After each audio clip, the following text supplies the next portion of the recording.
Assalamualaikum warahmatullahi wabarakatuh. Salam, Om Swastiastu, Namo Buddhaya, salam kebajikan, selamat sejahtera bagi kita semua.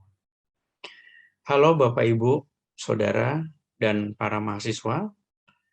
Saya membuat video ini untuk menjelaskan RPS, mata kuliah Etika Hukum Bisnis, di Fakultas Ekonomi dan Bisnis Universitas Mercu Buana pada program S1 Manajemen. Video ini berguna sebagai panduan proses perkuliahan. Sebelumnya, saya perkenalkan terlebih dahulu diri saya. Nama saya Deden Kurniawan.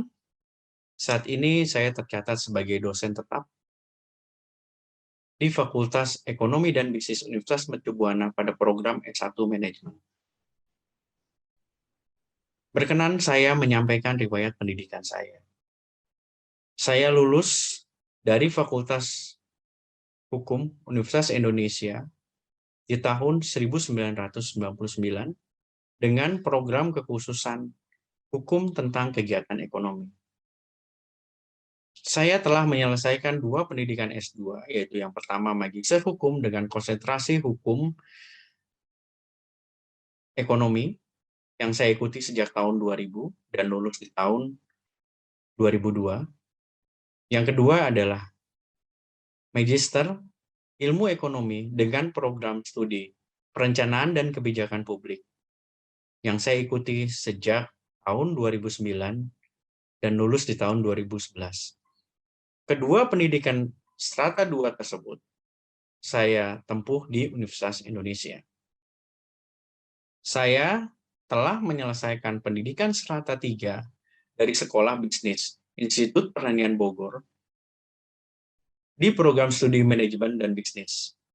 Pendidikan strata 3 ini saya tempuh dari tahun 2013 dan lulus di tahun 2018. Pada saat ini jabatan fungsional akademik saya adalah Lektor 300.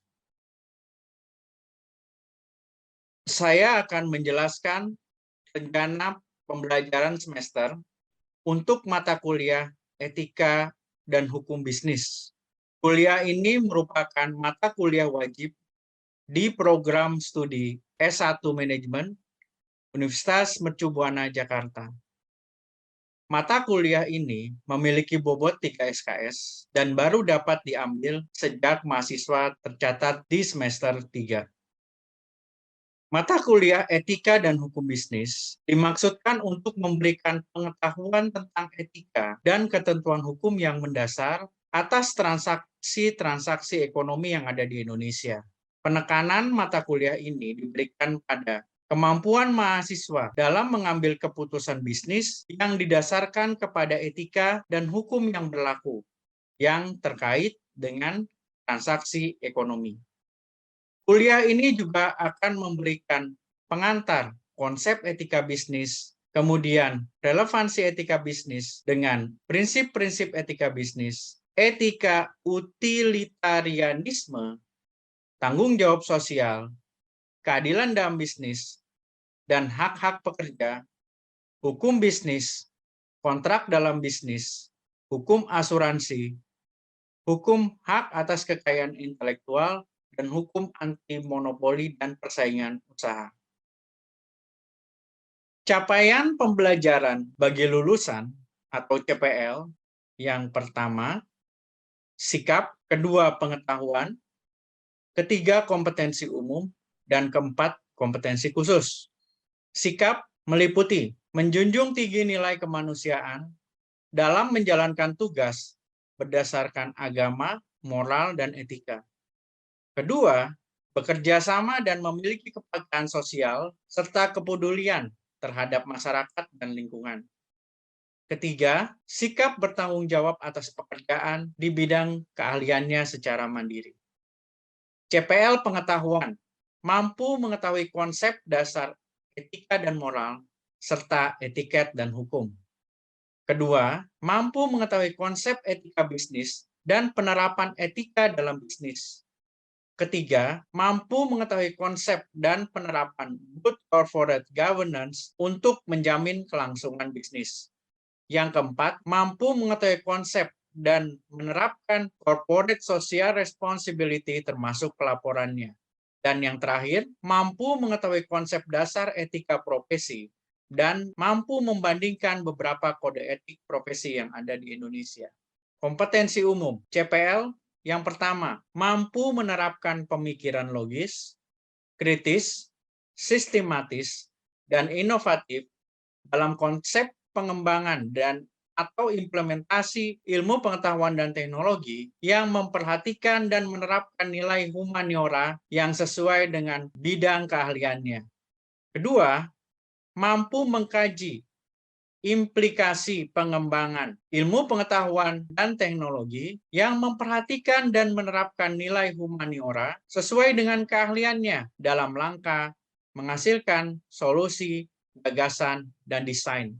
CPL kompetensi khusus. Yang pertama, mampu memilih dan mengembangkan solusi yang tepat menurut kaidah etika dan hukum untuk menyelesaikan masalah di bidang bisnis. Yang kedua, menguasai konsep dasar etika dan hukum bisnis. Capaian pembelajaran mata kuliah yang diharapkan setelah mahasiswa lulus dari mata kuliah ini adalah yang pertama, mahasiswa mampu mengerti ruang lingkup dan teori etika. Kedua, mahasiswa mampu mengerti tentang norma sudut pandang sosial ekonomi dan hukum. Yang ketiga, mahasiswa mampu mengerti tanggung jawab sosial. Yang keempat, mahasiswa mampu mengerti tentang pengertian hukum, fungsi, dan tujuan hukum. Yang kelima, mahasiswa mampu mengerti tentang pengertian hak, kekayaan intelektual, dan perizinan usaha. Bahan kajian materi pembelajaran. Yang pertama, konsep etika bisnis. Kedua, relevansi etika bisnis. Yang ketiga, menjelaskan bisnis dan etika. Keempat, prinsip-prinsip etika bisnis. Yang kelima, utilitarianisme dalam bisnis. Yang keenam, tanggung jawab sosial perusahaan. Yang ketujuh, keadilan dalam bisnis dan hak-hak pekerja. Yang kedelapan, pengantar hukum bisnis 1. Yang kedua, pengantar hukum bisnis 2. Kuliah ke-8 dan ke-9 merupakan kuliah yang saling berkaitan. Yang ke-10, kontrak dalam bisnis.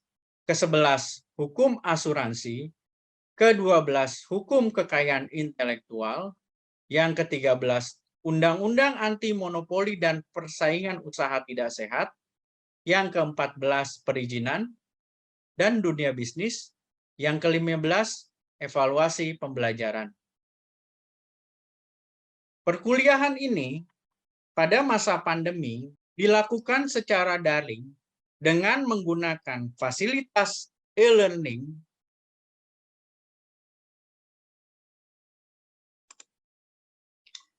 Saya ingin menjelaskan mengenai perkuliahan ke-10. Perkuliahan ke-10 ini termasuk ke dalam CPMK 4, di mana mahasiswa mampu dan mengerti tentang kontrak dalam dunia bisnis. Di sini mahasiswa dituntut untuk memiliki kemampuan mengerti dan memahami mengenai kontrak bisnis. Dan penilaiannya akan diberikan tugas secara mandiri. Metode pembelajarannya adalah dilakukan dengan cara ceramah, pembelajaran kolaboratif, presentasi, dan diskusi studi kasus. Baik dilakukan secara luring maupun daring. Namun mengingat masa pandemi, maka perkuliahan ini dilakukan secara daring.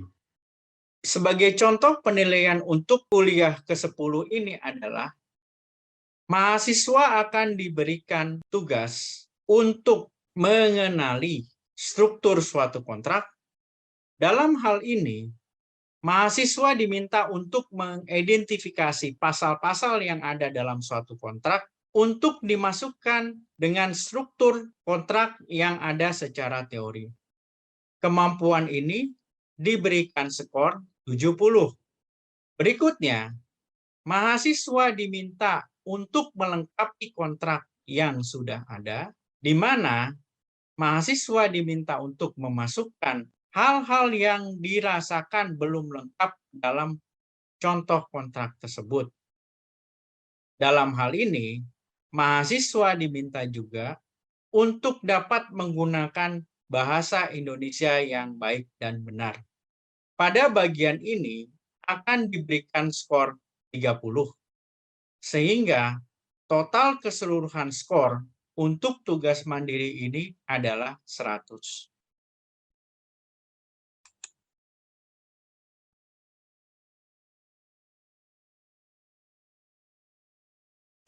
Oke, selamat pagi para mahasiswa. Pada hari ini kita akan melakukan pembelajaran tatap muka ke-10 ya. Semoga adik-adik mahasiswa semuanya dalam keadaan sehat ya. Tidak ada yang sakit. Saya ingatkan walaupun adik-adik semua di rumah, jangan lupa untuk tetap mengikuti protokol kesehatan. Ini saya akan sampaikan kuliah ke-10. Saya sharing ya, teman-teman. Ya. Ini kuliah ke-10. Ya.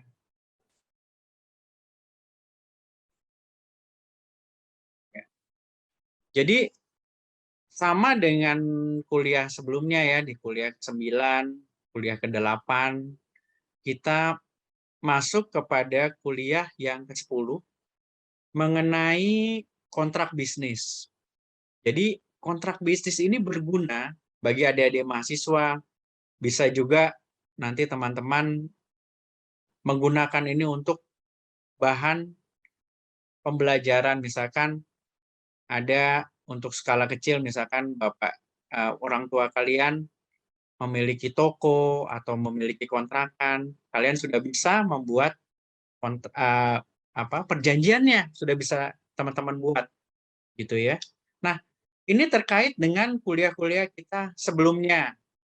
Kuliah kita sebelumnya kita bicara kuliah teori Bentham, kita bicara mengenai bagaimana sih konsep dari hukum, bagaimana konsep dalam etika, bagaimana konsep dalam bisnis, itu teman-teman sudah, adik-adik mahasiswa pasti sudah paham.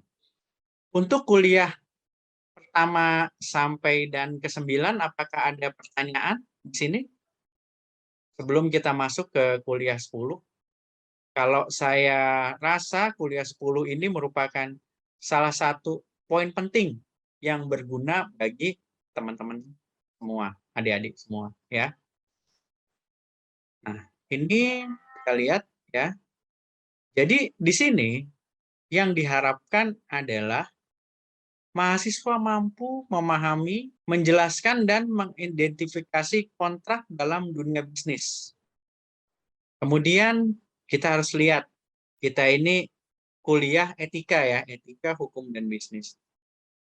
Satu hal terpenting yang harus teman-teman adik-adik miliki adalah konsep bagaimana kita bernegosiasi. Jadi sebelum kita membuat suatu perjanjian, kita harus bisa pertama itu. Kontrak itu harus ada tarik-menariknya. Langkah pertama, sebelum melakukan kontrak, biasanya kita melakukan negosiasi. Bahasa gampangnya adalah, contoh mudahnya adalah, kita ke pasar, kita menawar sayur, gitu ya. Dia bilang 5.000, kita tawar. Nah, kita memposisikan diri di sana. Nah, posisinya seperti apa? Ada yang hard, ada yang keras, atau interest-based negotiation. Pertanyaannya, mana yang paling bagus? Pasti adik-adik, teman mahasiswa ini akan menanyakan, mana yang paling bagus? Saya menjawabnya adalah tergantung kebutuhannya. Oke? Nah, setelah kita melakukan negosiasi, ada tahapan penyusunan kontrak. Nah, tahapannya ya, ini tahapannya. Yang pertama, membuat draft. Nah, ini misalkan kita memiliki bapak ibunya ingin menyewa kios. Penyewanya anaknya nggak kuliah di UMB, belum belajar kuliah etika hukum bisnis, apalagi belum dapat pelajaran mengenai bagaimana cara membuat kontrak. Sebaiknya adik-adik mahasiswa itu membantu orang tuanya dengan membuatkan kontrak draft supaya interest kita itu terlindungi. Yang pertama itu. Yang terpenting adalah itu. Di saat kita menawarkan, orang lain pasti akan mengabsorb apa yang kita tawarkan ke mereka. Yang kedua itu tikar menukar, kemudian revisi, penyelesaian akhir, dan diakhiri dengan penandatanganan. Tahapannya seperti itu. Nah, selanjutnya kita lihat di sini bagaimana sih bentuk kontrak yang baik gitu ya. Pertama, kita menentukan dulu para pihaknya, para pihak dari perjanjian itu. Kemudian kita menunjukkan hak dan kewajiban dari masing-masing pihak. Kemudian ada tanda tangan, persetujuan, kemudian ada resital di sini. Jadi resital di sini adalah bagaimana alasan dari dibuatnya kontrak itu. Misalkan kita ingin membuat kontrak sewa rumah. Alasannya misalkan si A pemilik rumah, si B ingin menyewa. Nah, seperti itu bentuknya. Ya. Nanti saya akan berikan contoh. Nah, dari sini untuk kontrak yang baik setidaknya ada 13 bagian. Yang pertama ada judul, kedua ada pembukaan, ada komparisi, ada resital atau pertimbangan, kemudian harus ada definisi, ada pengaturan hak dan kewajiban atau substansi dari kontrak, itu ada di nomor 6. Kemudian domisili. Domisili artinya tempat tinggal secara hukum. Misalkan contoh, Aulia tinggal di Jakarta Barat. Objek sewanya itu milik orang tuanya Diandra yang ada di Tangerang. Maka domisili hukumnya harus di Tangerang. Kenapa? Karena objek perjanjiannya ada di Tangerang. Nah, kemudian adanya keadaan memaksa atau force majeure, di sini keadaan memaksa itu contohnya adalah apabila terjadi kebakaran, gempa bumi, perang, dan sebagainya, itu akan diatur di sana. Karena apa? Terkadang, bukan terkadang lagi, pasti dalam satu kontrak terjadi hal-hal yang tidak diinginkan. Contohnya, ada salah satu pihak yang mengalami kebakaran. Semua orang tidak menginginkan itu, atau banjir. Nah, kondisi-kondisi itu harus bisa melindungi kedua belah pihak. Kenapa? Karena ada kemungkinan penyewa itu tidak mampu membayar, atau objek sewanya musnah. Makanya harus ada keadaan memaksa. Kemudian yang berikutnya adalah kelalaian atau pengakhiran kontrak. Kondisi lalai apa yang menyebabkan kontrak itu menjadi berakhir, dan pengakhiran bentuk apa yang menyebabkan kontrak itu terhenti. Nah, dari sini masuklah ke dalam penyelesaian kontrak. Penyelesaiannya bentuknya, misalkan jangka waktunya sudah habis, maka apakah dia bisa memperpanjang atau tidak, seperti itu. Kemudian kalau ada sengketa, dia harus memilih apakah dia akan menggunakan musyawarah mufakat atau keperjanjian, atau dia ke arbitrase atau lembaga hukum yang lain. Kemudian ada penutup. Penutup itu biasanya dibilang perjanjian ini dibuat rangkap dua dan berguna bagi para pihak. Dan salinannya itu yang dianggap benar adalah yang ditandatangani. Dan terakhir adalah tanda tangan. Ya. Nah, setelah kontrak itu kita buat, ada dua hal penting yang harus kita antisipasi. Ya, yang pertama pelaksanaan dari kontrak. Misalkan contoh sewa menyewa tadi ya, sewa menyewa rumahnya siapa tadi, Diandra dengan Aulia gitu ya. Nah, bagaimana dengan pembayaran listriknya? Dia boleh melakukan usaha dari jam berapa? Bagaimana dengan sampahnya dan macam hal lainnya. Kemudian penafsiran, misalkan contoh yang paling sering terjadi adalah hari. Kapan berakhirnya perjanjian penafsirannya? Dimulai misalkan pada tanggal 1 bulan 1 tahun 2001, mulai jam berapa, itu harus ditafsirkan seperti itu. Nah, kemudian yang terakhir, yang kedua adalah bagaimana sih alternatif penyelesaian sengketa apabila terjadi sengketa. Ya. Nah, ini yang harus kata kunci yang harus adik-adik mahasiswa ini pahami adalah kondisi wan prestasi. yaitu apabila seseorang itu tidak melakukan prestasi. Contohnya, nah ini seperti ini, ya. Jadi di sini prestasi ini bisa tidak, kalau prestasinya jalan nggak ada masalah, tapi kalau terjadi one prestasi itu terjadi masalah. Jadi di sini ada dua hal penyebabnya, yaitu ada kelalaian, kesalahan, atau kesengajaan. Nah, tapi ada juga force major, sesuatu yang terjadi di luar dari keinginan para pihak. Nah, di sini ada satu kata kunci lagi, bahwa itikat baik itu adalah penentu suksesnya dari perjanjian atau kontrak bisnis. Ya, kalau orang Belanda bilang to go the through in good faith, itu bahasa ya, seperti itu, ya. Jadi di sini kata kuncinya, kalau para pihak yang melakukan perjanjian tidak beretikat baik, maka itu akan menjadi masalah kontraknya. Oke. Nah, kita harus tahu nih, apa sih kata kuncinya dari prestasi dan one prestasi? Yang pertama, salah satu pihak tidak melakukan apa yang disanggupi akan dilakukan. Kedua, melakukan apa yang dijanjikan, tapi tidak seperti yang dijanjikan. Contohnya, penyewa rumah tadi, Aulia itu buang sampah sembarangan. Atau misalkan sudah dijanjikan, bengkelnya hanya bisa dibuka sampai jam 6 ya, ternyata buka sampai jam 8.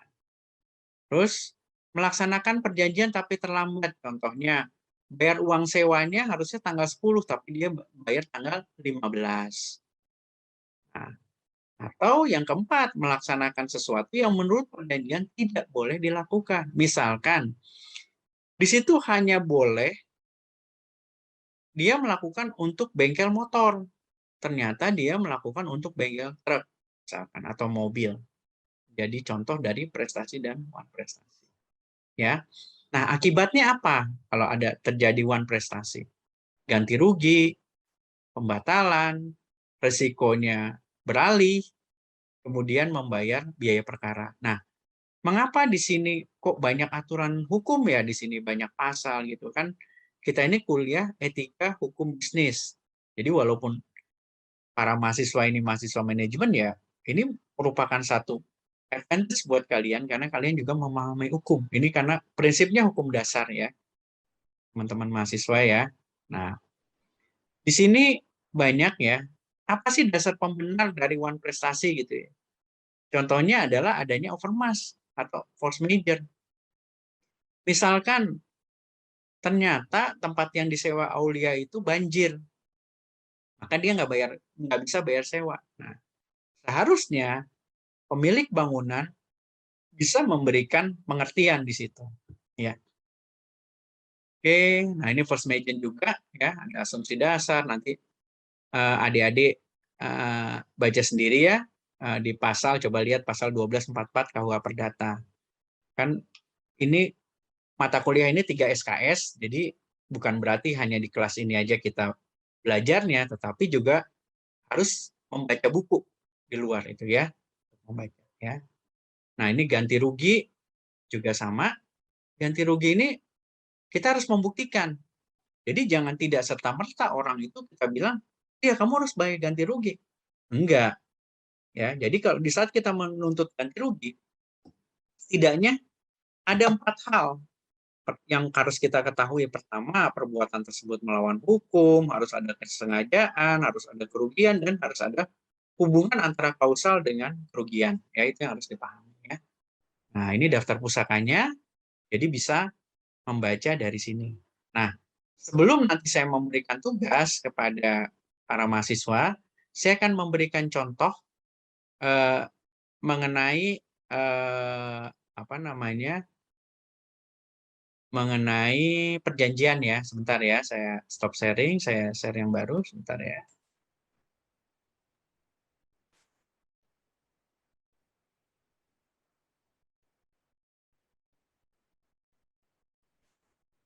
Ya, ini contohnya sudah terlihat ya, semua ya. Ini contohnya dari perjanjian. Saya memberikan contoh yang menurut saya mudah dan bisa kita elaborate nantinya ya. Ini contohnya adalah perjanjian kerja ya. Jadi di sini bisa dilihat ya sama teman-teman semua, adik-adik para mahasiswa, bahwa di sini pertama adalah para pihak. Nah, sampai konsep ini apakah ada yang ingin bertanya?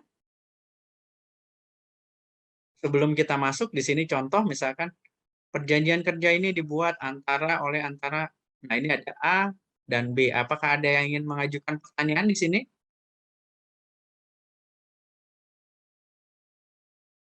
Apakah ada? Saya izin bertanya, Pak. Ya, silakan Aulia. Saya ingin bertanya, bagaimana dengan para pihak yang terkait dengan perjanjian ini dan bagaimana sistematika penulisan perjanjian ini ya, Pak? Jadi dari sini, terima kasih ya pertanyaan yang bagus ya. Ini sengaja memang saya sudah menciptakan supaya perkuliahan ini interaktif dan bisa ada umpan balik dari mahasiswa. Jadi di sini, karena ini perjanjian kerja di atas itu pasti perusahaan. Dia harus misalkan kita tulis di sini, misalkan PT ABC. Nah, PT ABC itu harus diwakili oleh siapa? Yang diwakili oleh direktur, misalkan Budi sebagai direktur utama. Ini ya, direktur utama. Di sini harus ditulis beralamat, nah ditulis alamatnya. Nah, kemudian juga sama di sini. Siapa? Misalkan namanya misalkan Zafira, misalkan namanya. Namanya siapa, alamat dan sebagainya ditulis selengkapnya sesuai KTP. Ya, modelnya seperti itu.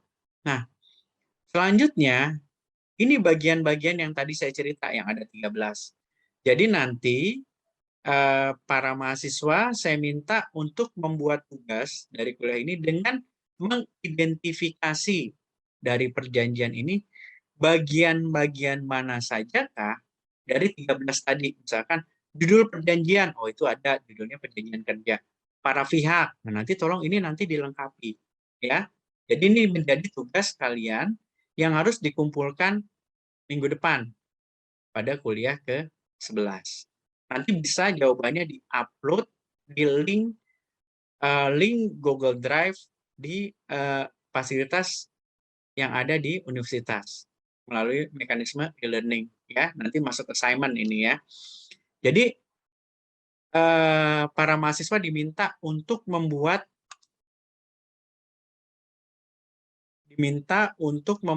review atas perjanjian ini sesuai dengan bagian-bagian tadi yang ada 13 tadi ya.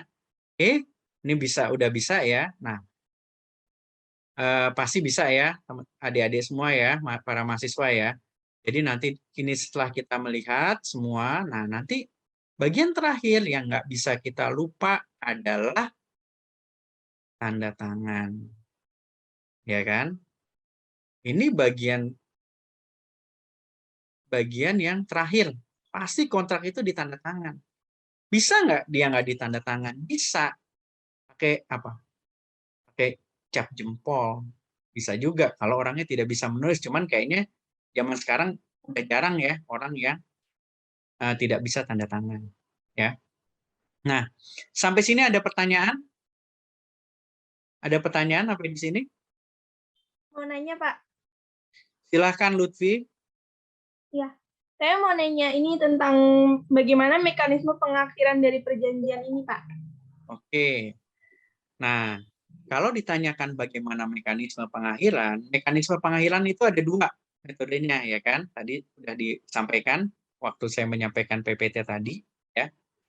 Yang pertama adalah mekanismenya adalah kontraknya berakhir atau terjadi hal lainnya. Nah, nanti itu silahkan dilihat, nanti dibikin review, ya.